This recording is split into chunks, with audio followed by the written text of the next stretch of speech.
conditions that will need to be also taken into consideration.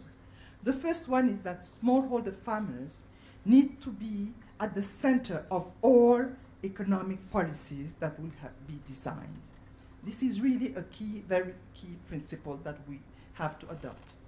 Economic policies must respond to concrete needs of farmers for the benefit of all. Sometimes it will require a change in mindset and to be bolder in issues like special and differential treatments, regulation of markets, norms, and property rights, in a sense of better defending African interests. There is need to reconfirm the central role of smallholder farmers in Africa, of small and medium entrepreneurs being men and women. Another cross-sectoral dimension, very important, is ownership, renewed partnership, and institution strengthening. And there are several particular factors that should require our attention in order to achieve those principles. First, institutions have to be strengthened and consistent in the way they design and implement policies, notably in the way capacity of African parties interact proactively among different sectors within Africa and with global players also on the global scene.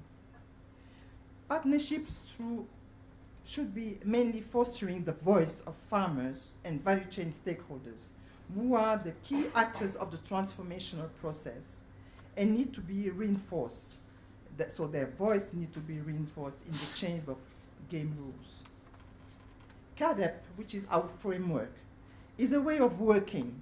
It is basically a way of working and promoting dialogue within countries.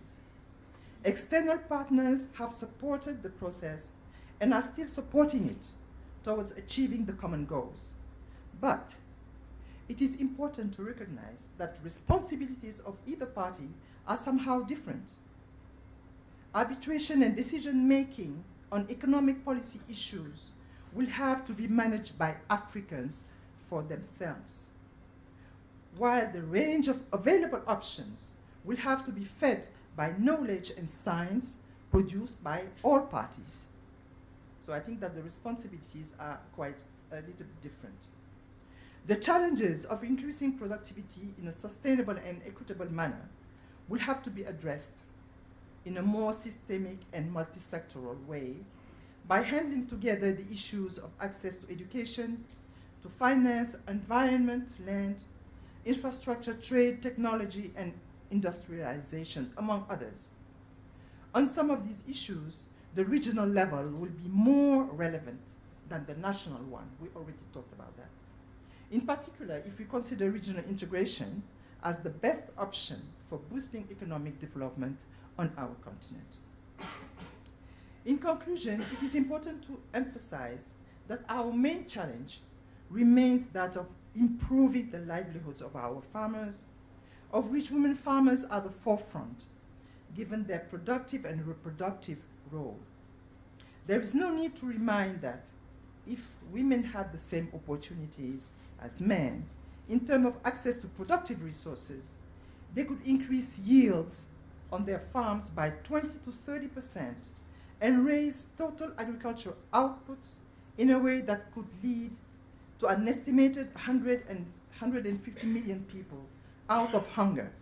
These are statistics according to FAO data.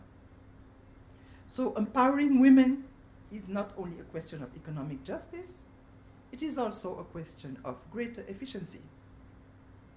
What is at stake for women is also what plagues most of Africa: discriminations in access to productive resources and assets, which is marginalization. And this is exactly the issue that we have really to tackle. So I would like to thank you for the partnership, and NEPAD is looking forward for a broad alliance with all relevant stakeholders, including the Hunger Project. Thank you very much for your attention.